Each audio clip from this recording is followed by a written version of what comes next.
മലബാറിലെ വ്യവസായ കൂട്ടായ്മ മെക്സെവനെതിരായ നിലപാടിൽ മലക്കം മറിഞ്ഞ CPIM. മെക്സെവനെ തള്ളിപ്പറഞ്ഞിട്ടില്ലെന്നാണ് CPIM കോഴിക്കോട് ജില്ലാ സെക്രട്ടറി പി മോഹനൻ പറയുന്നത്. പൊതുയിടങ്ങളിൽ വർഗീയ ശക്തികൾ നുഴഞ്ഞു കയറുന്നുണ്ടെന്ന് അദ്ദേഹം പറയുന്നുണ്ട്. അതിനെതിരായ ജാഗ്രതാ നിർദ്ദേശം മാത്രമാണ് നൽകിയിട്ടുള്ളതെന്നും പറയുന്നു. മെക്സെവനെ സംബന്ധിച്ചിട്ട് CPM അങ്ങനെ ഒരു വിമർശനം ഉന്നയിച്ചിട്ടില്ലല്ലോ. നോ മെക്സെവനെ സംബന്ധിച്ച് ഞാനൊന്നും പറഞ്ഞിട്ടില്ല, CPM ഒന്നും പറഞ്ഞിട്ടില്ല. ഇവിടെ വസ്തുതകൾ വഴിതിരിച്ചു വിടരുത്. മെക്സെവൻ ഏതാനും വർഷങ്ങൾക്ക് മുമ്പ് ആരംഭിച്ച ജീവിതശൈലി രോഗങ്ങൾക്കെതിരായ ഒരു കരുതൽ എന്നുള്ള നിലയിൽ ആരംഭിച്ച ഒരു വ്യായാമ കൂട്ടായ്മയാണ്. അതിനെ എതിർക്കേണ്ട കാര്യം ഞങ്ങൾക്കില്ലല്ലോ. എന്നാൽ ചൂണ്ടിക്കാണിച്ച കാര്യം അത് ഒരു പൊതുവേദിയാണ്. പൊതു ഇടങ്ങളിൽ ഇതുപോലുള്ള ശക്തികൾ, അത് ഞാൻ ആവർത്തിച്ച് പറയുന്നു, സംഘപരിവാരും ജമാഅത്തെ ഇസ്ലാമിയും SDPIയും പോലുള്ള മതരാഷ്ട്രവാദികളും മതമൗലികവാദികളും വർഗീയ ചിന്ത പ്രചരിപ്പിക്കുന്നവരും നുഴഞ്ഞു കയറി അവരുടെ ആദ്യ പ്രചരണത്തിന്, ജനങ്ങളുടെ ഐക്യം ദുർബലപ്പെടുത്തുന്നതിന്, നാടിൻ്റെ മതനിരപേക്ഷ ഉള്ളടക്കത്തെ തകർക്കുന്നതിനുള്ള നീക്കത്തിനു വേണ്ടി അവർ പ്രയോജനപ്പെടുത്തുന്നതിനെതിരായിട്ട് അത്തരം ശ്രമങ്ങൾ നടത്തുന്നതിനെതിരായി പൊതുജാഗ്രത സമൂഹം പുലർത്തണം. റിയാസ് കെമാനുടെ വാർത്തയുടെ വിശദാംശങ്ങൾ നൽകുന്നതിനായി. റിയാസെ, കോവിഡിന് ശേഷമാണ് ഈ മെക്സെവൻ കൂടുതൽ ജനങ്ങളിലേക്ക് ഇത്രയും ഒരു പ്രചാരണത്തിലേക്ക് വരുന്നത്. അതിനുശേഷം ഇപ്പോൾ അത് വീണ്ടും ഒരു വാർത്താ വിഷയമായി വന്നിരിക്കുന്നു. ചില ആരോപണങ്ങളൊക്കെ ഉയർന്നു വരുന്ന ഒരു സാഹചര്യമുണ്ട്. എന്തായാലും ഇപ്പോൾ ഈ ഒരു വിഷയത്തിൽ പ്രതികരണം നടത്തുകയാണ് മോഹനൻ മാഷ്. അദ്ദേഹം പറയുന്നത് ജമാഅത്തെ ഇസ്ലാമിക്കൊന്നും ഡയറക്റ്റ് ഒരു ബന്ധമുണ്ട് എന്ന് എവിടെയും പറഞ്ഞിട്ടില്ല. പൊതുയിടങ്ങളിൽ ചില വർഗീയ ശക്തികൾ നുഴഞ്ഞു കയറുന്നുണ്ട്, അതിനെതിരെയുള്ള ജാഗ്രതാ നിർദ്ദേശം എന്നൊക്കെയാണ് പറയുന്നത്. എങ്ങനെയാണ് വിവരങ്ങൾ? തീർച്ചയായും ഭദ്ര, ഈ മെക്സെവനെതിരെ ഒരു സംശയത്തിന്റെ നിഴലിൽ നിർത്തിയിരുന്നത് തളിപ്പറമ്പിൽ പി മോഹനൻ മാസ്റ്റർ നടത്തിയ പ്രസംഗം തന്നെയായിരുന്നു. CPMന്റെ കോഴിക്കോട് ജില്ലാ സെക്രട്ടറി അദ്ദേഹം കണ്ണൂർ തളിപ്പറമ്പിലെ CPMന്റെ ഏരിയ സമ്മേളനത്തിന്റെ ഭാഗമായി നടന്ന ഒരു വേദിയിലാണ് ഇതേക്കുറിച്ചുള്ള ഒരു പരാമർശം നടത്തിയത്. ഇത്തരം ഈ വ്യായാമ പരിശീലന കളരികളിൽ പോപ്പുലർ ഫ്രണ്ടിന്റെ ആളുകളുണ്ട് എന്ന തരത്തിലായിരുന്നു ആ പ്രസംഗം. പക്ഷേ അദ്ദേഹം പൂർണ്ണമായും ആ നിലപാടിൽ നിന്ന് മലക്കം പറഞ്ഞു. ആ നിലപാട് തിരുത്തി. മാത്രമല്ല മെക്സെവനെ പുകഴ്ത്തുകയും ചെയ്യുകയാണ് ഇപ്പോൾ പി മോഹൻ മാഷ്. അതായത് അദ്ദേഹം പറയുന്നു, കഴിഞ്ഞ 12 വർഷമായി സജീവ സാന്നിധ്യമായിട്ടുള്ള മെക്സെവൻ അത് ആരോഗ്യ സംരക്ഷണത്തിൽ നല്ലൊരു കൂട്ടായ്മയാണ്. അതിൽ വിവിധ ജാതി മത രാഷ്ട്രീയ രംഗങ്ങളിലുള്ള ആളുകൾ പ്രവർത്തിക്കുന്നുണ്ട്.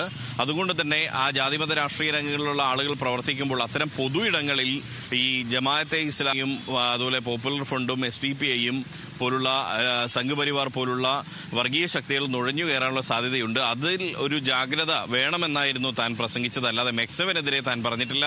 CPM മെക്സെവനെതിരെയല്ല എന്ന് അദ്ദേഹം പറയുകയാണ്. ഈ മോഹനൻ മാസ്റ്ററുടെ പ്രസംഗമായിരുന്നു തുടക്കത്തിൽ ഈ ഒരു വിഷയം വലിയ വിവാദമാക്കിയത്. പിന്നീട് മറ്റൊന്ന് AP വിഭാഗം സംസ്ഥാന നേതാവ് പേരോട് അബ്ദുറഹ്മാൻ സഖാഫിയുടെ പ്രസംഗവുമായിരുന്നു വിവാദത്തിൽ. സംസ്ഥ അതിൽ തിരുത്തുവരുത്തിയിട്ടുണ്ട്, മുൻനിലപാടിൽ തിരുത്തുവരുത്തിയിട്ടുണ്ട്. അതിന് പിന്നാലെ പി മോഹനൻ മാസ്റ്ററും ഇപ്പോൾ മെക്സെവനിൽ എല്ലാ വിഭാഗം ആളുകളും ഉണ്ട് എന്ന് പറയുന്നു. അതൊരു സൗജന്യമായി വ്യായാമ പരിശീലനം നടത്തുന്ന ഒരു കൂട്ടായ്മയാണ്. ആ കൂട്ടായ്മയെ അനുകൂലിച്ച് പറയുമ്പോൾ തന്നെ ഇത്തവണ അദ്ദേഹത്തിന്റെ വിമർശനത്തിൽ വർഗീയ ശക്തികളുടെ കാര്യത്തിൽ നേരത്തെ പോപ്പുലർ ഫ്രണ്ടും ജമാഅത്തെ ഇസ്ലാമിയും SDPയും മാത്രമായിരുന്നു പറഞ്ഞിരുന്നെങ്കിൽ ഇപ്പോൾ അത് സംഘപരിവാറിന്റെ കാര്യം കൂടി അദ്ദേഹം കൂടുതലായി എടുത്തു പറയുന്നുണ്ട് എന്നുള്ളതാണ്. ഈ മെക്സെവനെതിരായ സംശയത്തിന്റെ നിഴലുകളുമായിരുന്നു അപ്പോഴും ഈ ഒരു പ്രസംഗത്തിന്റെ പേരിൽ കേരള പോലീസിന്റെ സ്പെഷ്യൽ ബ്രാഞ്ച് ഒരു അന്വേഷണം നടത്തുന്നുണ്ടായിരുന്നു ഈ മെക്സെവനെ കുറിച്ചൊക്കെ. അത് സംബന്ധിച്ച ഒരുപക്ഷെ ആ സ്പെഷ്യൽ ബ്രാഞ്ചിന്റെ എല്ലാം തന്നെ അന്വേഷണത്തിന്റെ സാഹചര്യത്തിലായിരിക്കാം പി മോഹൻ മാസ്റ്റർ ഇപ്പോൾ മുൻനിലപാട് തിരുത്തിയത് എന്നാണ് നമുക്ക് മനസ്സിലാകുന്നത്. മാത്രമല്ല ഈ മെക്സെവന് അതിന്റെ പ്രവർത്തനങ്ങൾക്ക് ആശംസകൾ നേർന്നുകൊണ്ട് CPM നേതാവും മന്ത്രിയുമായിട്ടുള്ള PA മുഹമ്മദ് റിയാസ് അടക്കമുള്ളവർ, മറ്റൊരു CPM നേതാവായിട്ടുള്ള കോഴിക്കോട് മേയർ ബീന ഫിലിപ്പ്, CPMന്റെ ഘടകകക്ഷിയായിട്ടുള്ള ഇടതുമുന്നണിയുടെ നേതാവും മുൻ മന്ത്രിയുമായിട്ടുള്ള അഹമ്മദ് ദേവർകോവിൽ അടക്കം രംഗത്ത് വരുന്ന ഒരു സാഹചര്യം ഉണ്ടായിരുന്നു. അവർ ാണ് മെക്സെവന്റെ പല പരിപാടികളുടെയും ഉദ്ഘാടന ചടങ്ങുകളിലൊക്കെ വന്നത്. അതുകൊണ്ടുകൂടിയാണ് ഇപ്പോൾ മുൻനിലപാട് ഇപ്പോൾ പി മോഹൻ മാസ്റ്റർ തിരുത്തി പറഞ്ഞിരിക്കുന്നത്. ഭദ്ര, തീർച്ചയായും റിയാസ്, എന്തായാലും മെക്സെവൻ നമുക്ക് കഴിഞ്ഞ കുറച്ച് ദിവസങ്ങളായി, അതിൽ കഴിഞ്ഞ കുറച്ച് മണിക്കൂറുകളായി വീണ്ടും മെക്സെവൻ ഇങ്ങനെ ഉയർന്നു കേൾക്കുന്ന ഒരു പേരാണ്. പല ആളുകൾക്കും അറിയില്ലായിരിക്കും എന്താണ് മെക്സെവൻ എന്നുള്ളത്. ഇതൊരു വ്യായാമ കൂട്ടായ്മ എന്ന് വേണമെങ്കിൽ വിശേഷിപ്പിക്കാം. നമുക്കറിയാം ലോകത്തിന്റെ തന്നെ പല ഭാഗങ്ങളിലും ഇപ്പോൾ ഗൾഫ് രാജ്യങ്ങളിലൊക്കെ തന്നെയുണ്ട് ഈ ഒരു കൂട്ടായ്മ എന്ന് മനസ്സിലാക്കാൻ സാധിക്കുന്നുണ്ട്. പലതരത്തിലുള്ള വ്യായാമ മുറകൾ ഉൾപ്പെടുത്തുന്ന ഒരു കൂട്ടായ്മയാണ് MEC7 എന്ന് പറയുന്നത്. എന്തായാലും ഇതിനെതിരെയാണ് ചില വിവാദങ്ങളൊക്കെ ഉയർന്നു വന്നിട്ടുണ്ടായിരുന്നത്. നേരത്തെ പി മോഹനൻ മാഷ് തന്നെ പറയുന്നുണ്ട് RSS അടക്കം അല്ലെങ്കിൽ ഈ ജമാഅത്തെ ഇസ്ലാമിയും അതുപോലെ SDP അടക്കമുള്ള സംഘടനകൾക്ക് ബന്ധമുണ്ട് എന്നൊക്കെ അദ്ദേഹം പറയുന്ന ഒരു സാഹചര്യം ഉണ്ടായിരുന്നു. അതാണ് വിവാദങ്ങൾക്ക് ചൂടുപിടിച്ചിട്ടുണ്ടായിരുന്നത്. പക്ഷേ ഇപ്പോൾ ഒറ്റയടിക്ക് മലക്കം മറിയുന്ന ഒരു സാഹചര്യത്തിലേക്ക് കാര്യങ്ങൾ കടക്കുകയാണ്.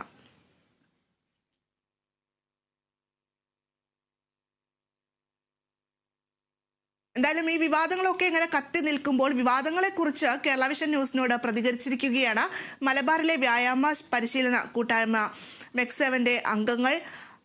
പോപ്പുലർ ഫ്രണ്ടിന്റെ സ്വാധീനമുണ്ടെന്ന ആരോപണങ്ങളൊക്കെ വസ്തുതാ വിരുദ്ധമാണ് എന്നൊക്കെ വനിതാ അംഗങ്ങളൊക്കെ നമ്മോട് രാവിലെ തന്നെ പ്രതികരിക്കുന്ന ഒരു സാഹചര്യമുണ്ട്. നമുക്ക് അതെന്തായാലും കണ്ടു നോക്കാം. MEC7 എന്നത് മലബാറിലെ ഒരു വ്യായാമ പരിശീലന കൂട്ടായ്മയാണ്. അത് അവർ വർഷങ്ങളായി കഴിഞ്ഞ 12 വർഷത്തോളമായി ഇവിടെ സജീവമാണ്. പക്ഷേ കോവിഡിന് ശേഷമാണ് അവർ ഒന്നുകൂടി സജീവമായതും അതിലേക്ക് അംഗങ്ങൾ കൂടിയതും. ഈ ഒരു പശ്ചാത്തലത്തിൽ കഴിഞ്ഞ ദിവസം പ്രത്യേകിച്ച് കണ്ണൂർ തളിപ്പറമ്പിൽ CPIM തളിപ്പറമ്പ് ഏരിയ കമ്മിറ്റിയുടെ സമ്മേളനത്തിൻ്റെ ഭാഗമായി സംഘടിപ്പിച്ച പരിപാടിയിലാണ് CPIMന്റെ കോഴിക്കോട് ജില്ലാ സെക്രട്ടറി ആയിട്ടുള്ള